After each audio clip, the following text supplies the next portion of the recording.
Next is Kallioniemi. Ms. Kallioniemi, if you could start your remarks. Can you hear me? Yes, Good. I can Thank hear you. Good afternoon, members of the committee. Thank you for this opportunity to appear before you today. My name is Pekka Kallioniemi. I'm a Finnish expert on social media and disinformation. And in recent years, I have mainly focused on the Russian type of online disinformation. And it's safe to say that during the last 10 years, at least 10 years, Russian online influence operations have been the most effective in the world. And the Kremlin has attempted to interfere with elections and referendums around the world. The latest example is the massive social media campaign that Russia ran before the presidential elections in Romania. An unknown pro-Kremlin, anti-NATO candidate gained over 20% of the total vote during the first round only by campaigning on TikTok. The whole elections were eventually annulled due to the massive Russian interference campaign exposed by Romanian intelligence agencies.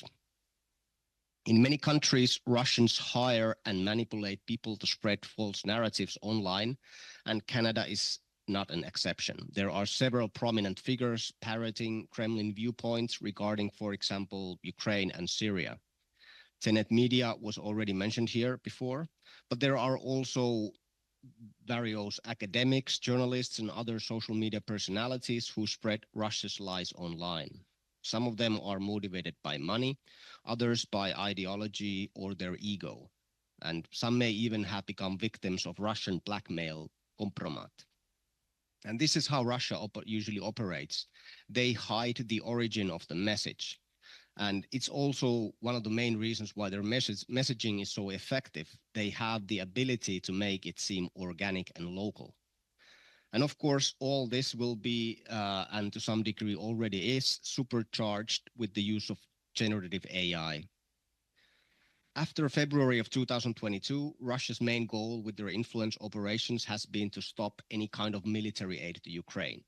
But long term, they also try to destabilize Western societies, undermine trust in democratic institutions, and weaken adversaries through division and confusion. The rationale behind this is that any country that's focusing on domestic disputes, it has weaker foreign policy in general. We've seen this in the case of the United States, for example. By my assessment, Russia's online operations focus mostly in Canada focus mostly on same topics as in Finland. So NATO, aid to Ukraine, immigration, of course, indigenous people around the Arctic, identity politics, inflation, and so on. And one of the biggest previous efforts, both in Canada and in Finland, was related to COVID-19 mandates and vaccines. But Russian disinformation rarely has large effect within the Finnish society. So how do we fight Russian disinformation in Finland? First of all, we are protected somewhat by our collective memory of fighting the Soviets during the 30s and 40s, but our greatest weapon against Russian lies is our high level of media literacy. Finnish media literacy is widely regarded as one of the best in the world. From as early as preschool, Finnish children are taught through stories to analyze and evaluate information critically. Integrating media literacy and critical thinking into school curriculum can effectively increase society's cognitive resilience against outside influence. But of course, this is a long-term solution and it takes time. And a lot can be done in short term too. For example, active civil society has been extremely effective in pre- and debunking Russia's lies and providing a rapid response. And let me explain briefly why this is important. People tend to remember the first story about events the best. So this is why the Kremlin often rushes to publish the first version for any major event. After the Russians and Ukrainian separatists shot down MH17 back in 2014, killing 298 people, the Kremlin quickly came up with 8 different stories about what happened. And eventually these fake stories were debunked by an independent investigative group, Bellingcat, but some people are still skeptical about what actually happened. So the first story often really sticks. Which is why pre-bunking is also extremely important. So any government that wants to fight against Russian or any other malign actors' influence operations needs both short and long-term solutions.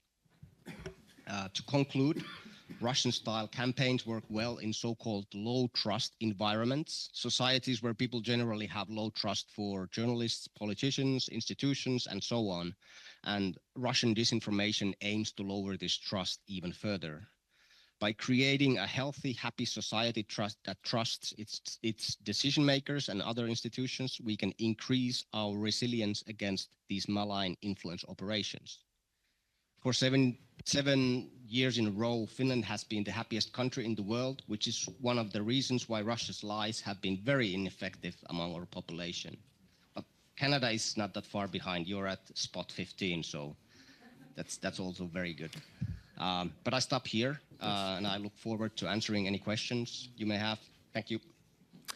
Thank you very much, Mr. Kallioniemi. Colleagues, now we're going to move to questions. If you can keep your questions, we only have, at the time we have left, about 3 minutes each. So if you can keep your questions short and succinct, we will try to get answers for everybody. So we'll start with, of course, our Deputy Chair, Senator Desjardins. Merci, Monsieur le Président. Thank you, Mr. Chairman. My question is for Mr. Boucher. Subtlety is not necessarily a characteristic of those doing disinformation. Often they just repeat lies, and people believe what they hear and see. So are there mechanisms that allow to assess the level of disinformation in the general population, and can we determine the kind of false news that we might have a chance to counter? What section of the Canadian population is the most vulnerable? And finally, are there cases that are easy to use? That's an excellent question.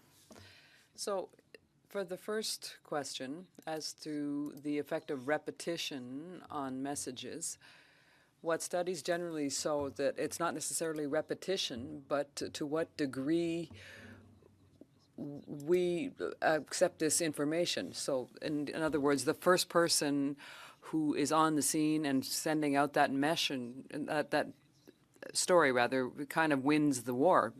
It's not so easy to do fact-checking and get the initiative back. And there are some studies in Canada that have been done by the University of Calgary. We did one in 2022, and other groups in Canada did the same study, trying to measure, for example, what the penetration was of Russian propaganda in Canada. So we asked 4 questions about Russia. And broadly, the studies all show the same thing. It seems that mostly people who vote or who are on the right, extreme right, are more vulnerable to disinformation than other Canadians. For example, in the case here, we had 80% of people who wanted to vote for the Populist Party in Canada believed that these stories of Russian disinformation were true. We also have seen that with Conservatives, they were 10 or 15 times more susceptible to sharing that Russian disinformation than other Canadians. It's a problem. I come from Alberta, and therefore, naturally, this is a conversation that we often have in that part of the country. So we know in this context that people who are apt to vote right on the right are more susceptible. And there's the whole issue of networks, as I said before, the whole ecosystem on the right already accepts a lot of Russian propaganda, and they're also highly connected with American far-right groups. And those people also believe this disinformation to a high degree. I've had similar experiences in France. It's the same thing. And other researchers are saying the same thing. So we really have a vision. If you ask me where we should really emphasize or should we put our money down, we should put it down on passing more time looking at these extreme right ecosystems and say why we want to be in Ukraine, why we want to defend our democratic values here in Canada, and hope that we have more impact in that environment. The Russians aren't funding these far-right influencers for nothing, because that's where they have the most impact. Not right now, but maybe later. Not right now, but after. Yes. Thank you. Senator Kukuc. Thank you very much, Chair, and thank you very much both for being here. And Mr. Kallioniemi, it's nice to see you face to face after that long discussions that we've had. I have two questions, one for Mr. Boucher and then one for Mr. Kallioniemi. For Mr. Boucher, does Canada currently have a comprehensive and effective strategy for countering Russian disinformation? And if not, what could it be? And for Mr. Kallioniemi, your book, Vatnik Soup, which is outstanding, and I suggest all of my colleagues read it, but you also got Vatnik Soup on Twitter, or X. And there are some interesting Canadian names on there, and some interesting American names on there, some of whom have just been elevated to very high posts, or potentially elevated to high posts. Could you share with us how our government, having this information, might be able to work in this space? It's a great question. My answer would be no. In what I'm seeing right now is that most of our efforts to fight information manipulation, either from the Chinese or for the Russians or the Iranians or the Indian governments, have stalled in the last 2-3 years, and we're not making headway. And for three big reasons. On the one hand, we don't know what we want to say. There's no actual strategy for narratives of what we're defending and why we think this is the best country, and I think this is a major problem. The second part is we're not spending the money to do it. There's a lot of dedicated public servants, and you've seen most of them here. All around the government of Canada, I see people that are dedicated to defend democracy and our values. I see them understanding the issues. What I don't see is money. And you know as well as I do that, when I teach in public policy, I say follow the money if you really want to see what the countries are doing. And when I travel around the world, in France, in Japan, in Germany, in the UK, I see hundreds of millions of dollars dedicated to this task. In Canada, that's not what this is. And the last part is that we're still gun shy on actually addressing and engaging with our vulnerable populations that feed off disinformation, either on the far left, on the far right. We're really quick on talking about censorship and freedom of expression, but somehow we've lost the ability for ourselves to use our freedom of expression to actually defend these values. And there's a difference between censoring somebody than defending your own values. And the last part would be there's a lack of political will to actually address this properly, more so in Canada than elsewhere in the world, unfortunately. Okay, Mr. Kallioniemi, you got about a minute. Okay, so what can this information be used? That, for example, I have research, so I've published information about various people who I consider to be pro-Kremlin or spreading Kremlin narratives. I think just by creating a network out of these people and seeing how they communicate with each other, how they amplify each other's messages. I think this is extremely important if you want to have a full picture of what's going on in this kind of whole scene of Russian disinformation, and having this kind of map that you can use to kind of analyze the network. It's extremely useful. It's also very useful if, as was said previously by Brian, that it's like following the money is extremely important. So if there are some sort of money flows that can be tracked within these networks, they can be also extremely useful, because there is this assumption, especially after Tenet Media, that many of these people are paid by the Kremlin. So I think these are the key elements. Thank you. Next is Senator Patterson. Thank you very much. I'm going to, it's really hard coming off after Senator Kutcher because he usually covers a good part of my question.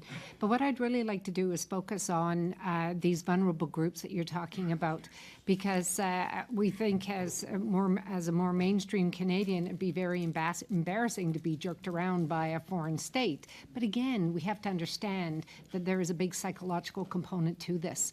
So we know that Finland's had a lot of success in the preventative space, making a media literacy there. But how can we start talking to Canadians at all levels and tailoring and shaping the messages? What messages should Canadians be getting, even within these vulnerable groups, knowing it's up to them to change their minds? What messaging should we be giving? It's a great question, and I'd say we haven't seen those kinds of arguments right now. Like everybody's talking about pre-bunking, and I really believe that that's way to go and spend money and be informed on this. And to do effective pre-bunking, you need three kinds of information. You need what you want to say, what do you want to convey as an information. Why are we defending Ukraine? Why is this important? Why does it speak to what it is to be Canadians? Why is it important for Canadians to be tolerant and to have democratic values? And to speak with those with no, this is not a debate. This is our values and how we feel about this. The second part is to also understand what malign actors are targeting. You know, we follow where they're going. We know that they're targeting the far left. We know who are the people going on RT. We know which ecosystems they're doing. So we should spend our money there instead of trying to do these massive communication campaigns, trying to address all Canadians. Maybe we should talk to some Canadians. And the last one is we should know our audiences, you know, what kind of questions and what kind of things speaks to them, what kind of anger, you know, fuels their grievances. And a lot of those are legitimate grievances.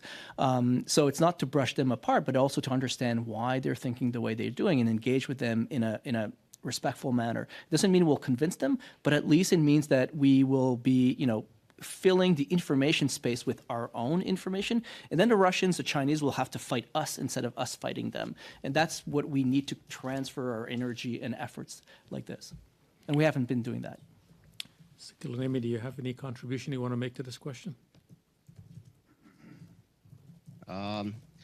Yes, so I think there was really good points there. I think what the target group that needs to be considered also are people who have been marginalized because they have the highest chance to be radicalized in the future. So there was a study that kind of explained that the two main points that lead to this kind of so people who believe in disinformation are anxious and they feel disenfranchised.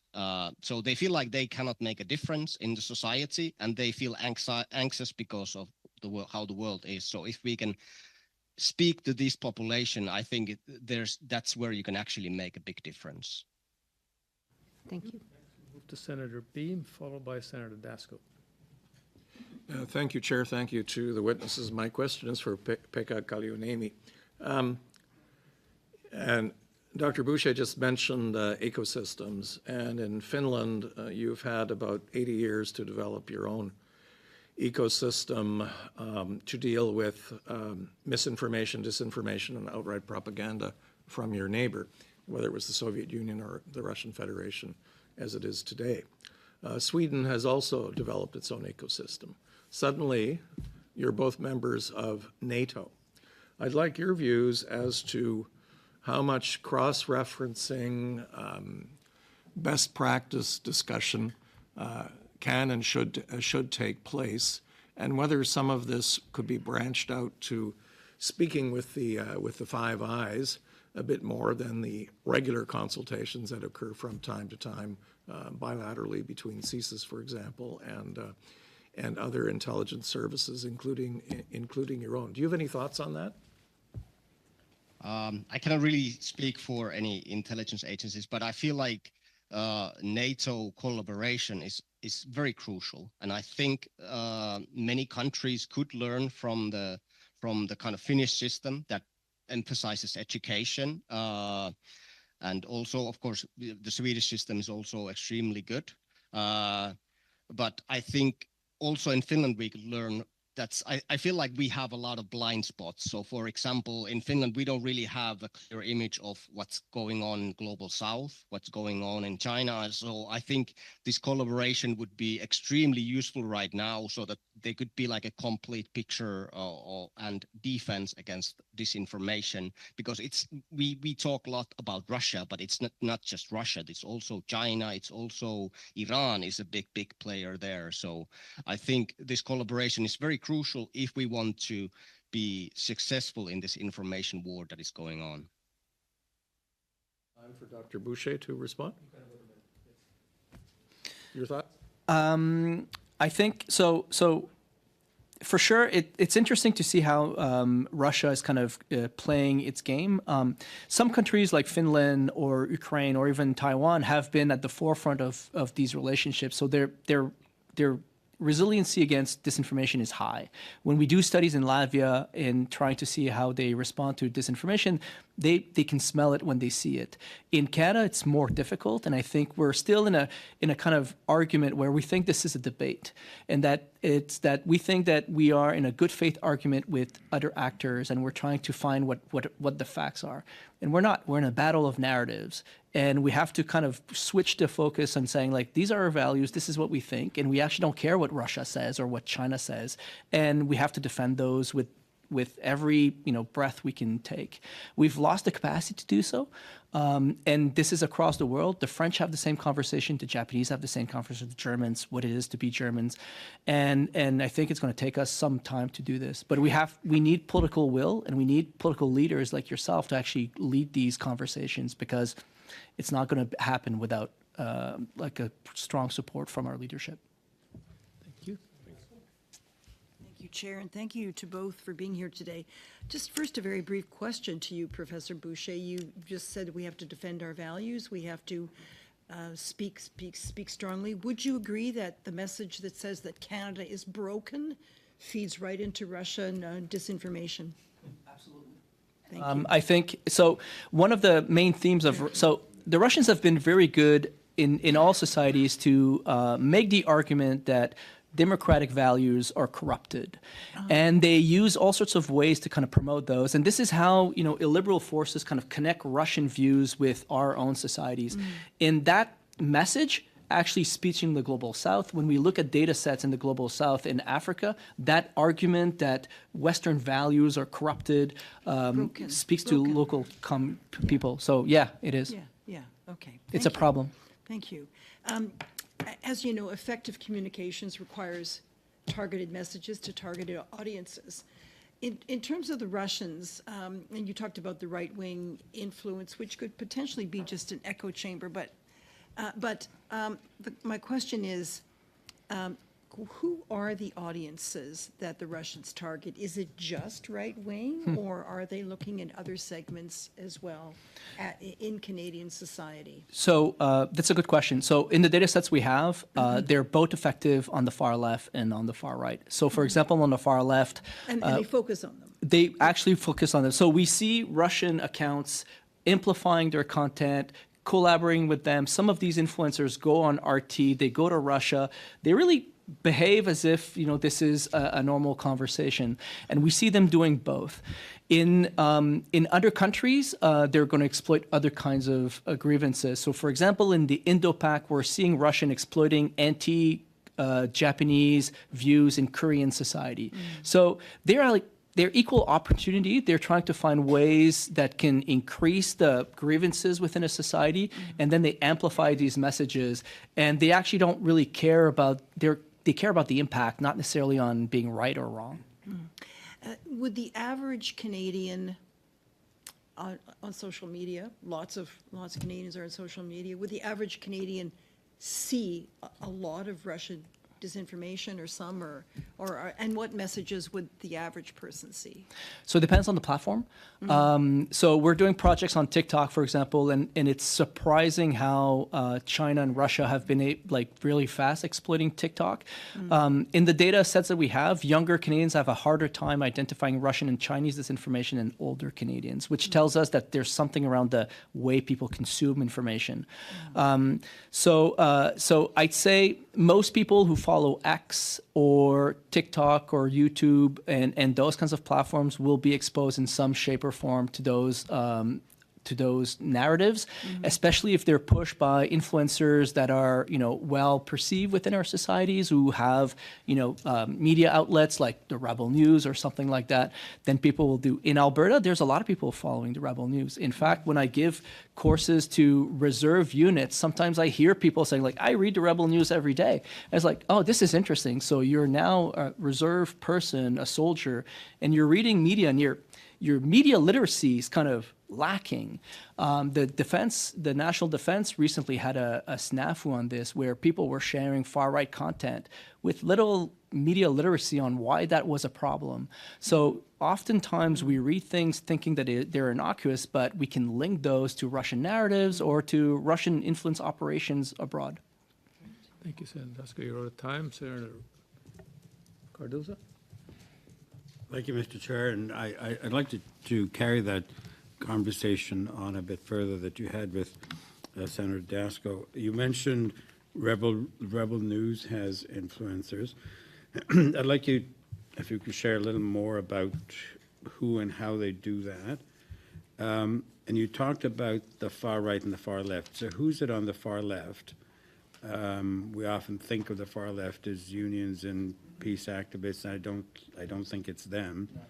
Is it, one hears rumors that some of the Palestinian demonstrations have. That's correct. Have influencers. I wonder if you could just expand on Sure. who it is in the far right and far left and how they influence. So in the far right ecosystems, what we're seeing is that, and we see this also in the Freedom Convoy. There's really kind of now a global far right ecosystem where Canadian far right groups are associated with American and other people. So of course, at the middle of this in Canada, the Rebel News is probably the most influential far right ecosystem, has millions of views, has international connections with Americans. Some of the people that were hired through Tenant Media were actually ex-Rebel News people. And if you look at their connections with the Americans, you see Jack Posobiec in the US being part of the Rebel News ecosystem, Tucker Carlson. So they're really kind of well established and well developed. On the far left, what we're seeing, for example, I could show you a bunch of influencers. A lot of them were associated with global research. Some of them write for different kinds of organizations. So yeah, they're on. A lot of them are pro-Palestinian, they were pro-Assad. So for example, some of the influencers, Canadian influencers associated with the Grey Zone, for example, Aaron Maté or Matt Bluffenmal, have been collaborating with RT forever. They were actually groomed during the Syrian conflict in 2014. They went to Syria and were kind of groomed through Russian info ops. And when the Russian invasion happened, all of those actually activated and defended Russian invasion and try to obfuscate the information space. Today, there are also those people who run around Minister Joly or Minister Freeland and criticize them to support Ukraine. They're trying to make the argument that we're warmonger, where the only one actually at war is actually Russia. And they're very active. Some of them go to Russia. Dimitri Laskassis, for example, went to Crimea. Look at how things are great here. This is amazing, and a lot of them were tied to some of those demonstrations that we saw against NATO recently. So it's really kind of this group that has, cultural, ideological affinities and anti-capitalist viewings. They're not the unions. They're not the kind of far left that we think. They're really kind of associated with these groups. What's interesting is that when you look at those, they tend to defend Iranian, Syrian, Russian, and Chinese information ops.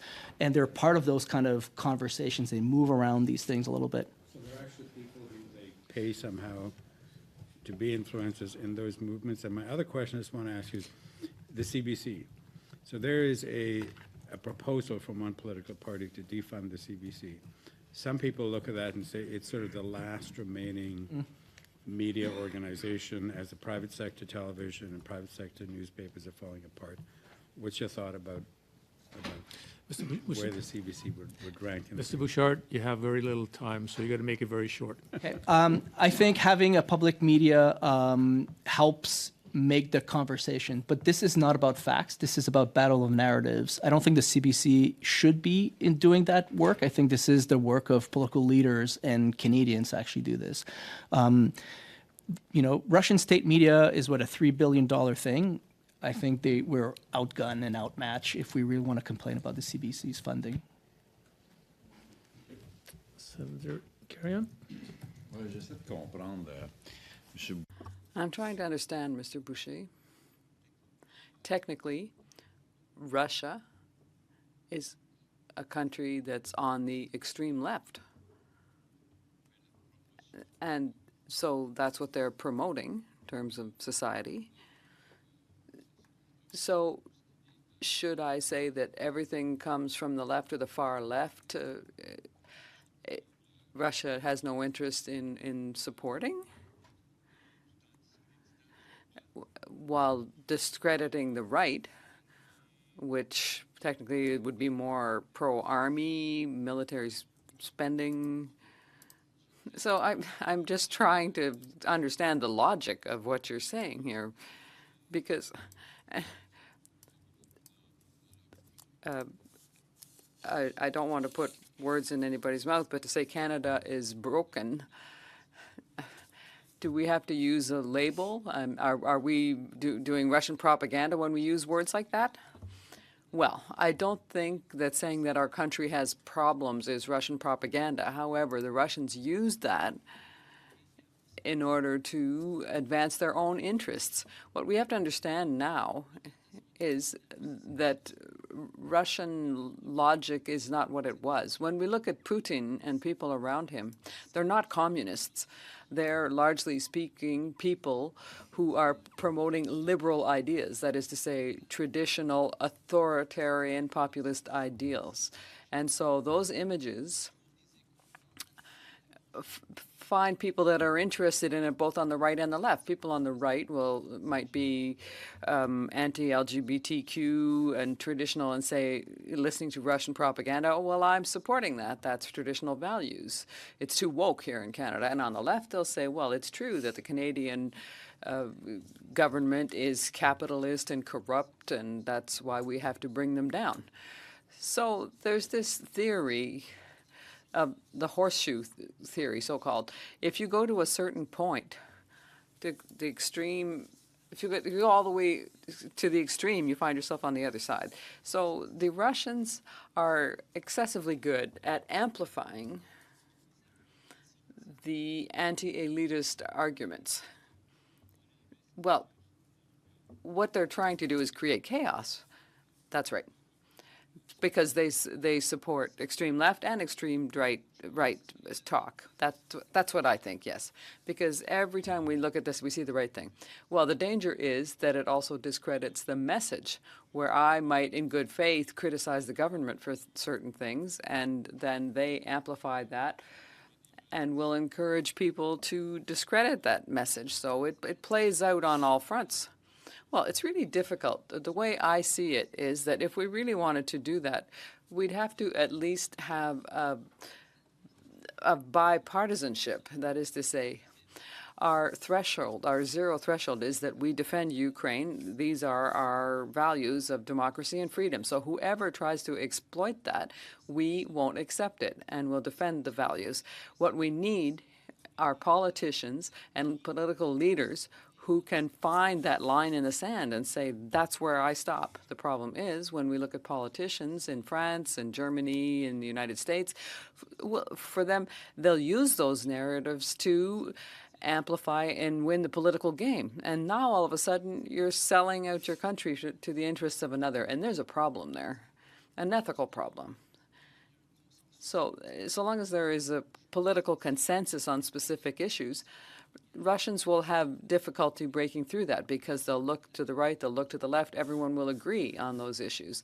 So there's no debate in that context. So a good example, when the Conservatives opposed the free trade deal with Ukraine, the Russians loved that. So I understand the motivation of the Conservatives to put that motion forward, but it played into Russia's hands. Just quickly, how do you identify the Russian source? Because the anti-Ukraine Russian source, I can understand. You understand the narrative there. But the source, the Russian source on something political that has nothing to do, vaccinations, for example, with Ukraine. How do you identify that source? There's two ways: content creation or content amplification. So sometimes the Russians create content and this is pushed back, or they find content they like and they just amplify it. In the data set, sometimes we just see one comment get all these bots coming in, amplifying this. They don't have to carry this and create it. And sometimes they do both. Okay, colleagues, we have 3 colleagues on the list for a second round, and we have about 2 minutes each. So if you can ask your question and you got a minute left, minute plus for answers, be very helpful. Senator Desjardins, Senator Kuchar, and Senator Patterson. Merci, Monsieur le Président. Thank you, Mr. Chairman. So, short question, Mr. Boucher. What's happening elsewhere could be taken into consideration to fight against disinformation. So, in your opinion, were the Russians doing effective disinformation in the last American election, and could they have the same impact on the next Canadian election? I think yes to both questions. I think that clearly the Russians had an interest in the Republican Party winning, and all the data shows that Republicans were less favorable to Ukraine rather than the Democrats. So this was in the interest of Russia. And of course, this whole network now doesn't know what to do with its time, so they'll have Canada and Germany on the buffet for them. They'll be able to play into that. Did it change the deal? No. Would the Democrats have won without the Russian interference? Probably not, but they were involved. And about Canadian elections? Well, I think we'll see the American extreme right interfere in our networks here and try to push forward their values. They'll try to manipulate Canadian opinions, yes. Butcher? Same question to both our guests. But the statement, Canada is not at war with Russia in the disinformation space, but Russia is at war with Canada, be a reasonable statement? I'll let my colleague, I've been hogging the mic a little bit. All right. Yes, definitely. I would say that this is true. In general, Western democracies are at information war with Russia and has been for a long time. And it's also very asymmetrical war, since Russia can use lies, they can spread lies, whereas we are we have to then answer to those lies. And I would say that during the Cold War, West was setting the agenda in this kind of information war, but now the roles have changed and Russia is actively setting the agenda and we are usually reacting. To me, it seems that if we don't spend more resources on this information war, the Western democracies, we will lose this information war. My sense is we've conceded the battleground, and the Russians are and the Chinese are winning that game.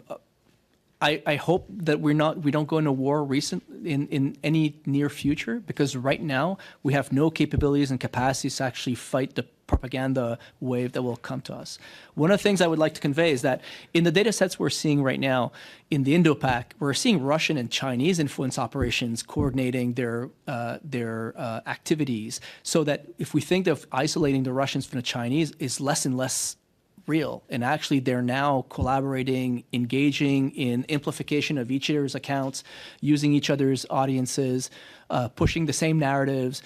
We're now fighting, a battle against illiberal autocratic regimes and our democracies, and we have to be careful on what is the future. My sense everywhere is that we need to fight that battle, but we haven't started yet. Senator Patterson? Very much. So as you know, NATO is calling this the cognitive security domain that needs to be looked at, and human security probably is as much focus as we put on state security.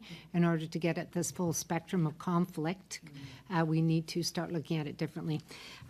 This is more a curiosity from both of your perspectives. With Russia having to withdraw from Syria, pulling out of their bases, it's a loss. And how are they going to message this? It's very similar to Ukraine taking their incursion into Russia. How are they going to spin this? Because we also need to look for opportunities to make sure there's positive messaging at Russia's current losses. My assumption is they'll flip the script and criticize the West about bringing the end of Syria and put the chaos ensuing on our backs. My sense is that's what they're going to do. Usually the script is pretty clear, blame the West and say that Russia is a vanguard against, that, and that's what they're going to say probably. I think it has already started. So what they're doing right now is that they're saying that basically ISIS or extremists have taken over the country, and it will become this extremely fundamentalist nation. I think that that's probably the way they will go. So they will kind of talk that discuss or claim that the previous secular so-called secular Syria was better option than what's coming now.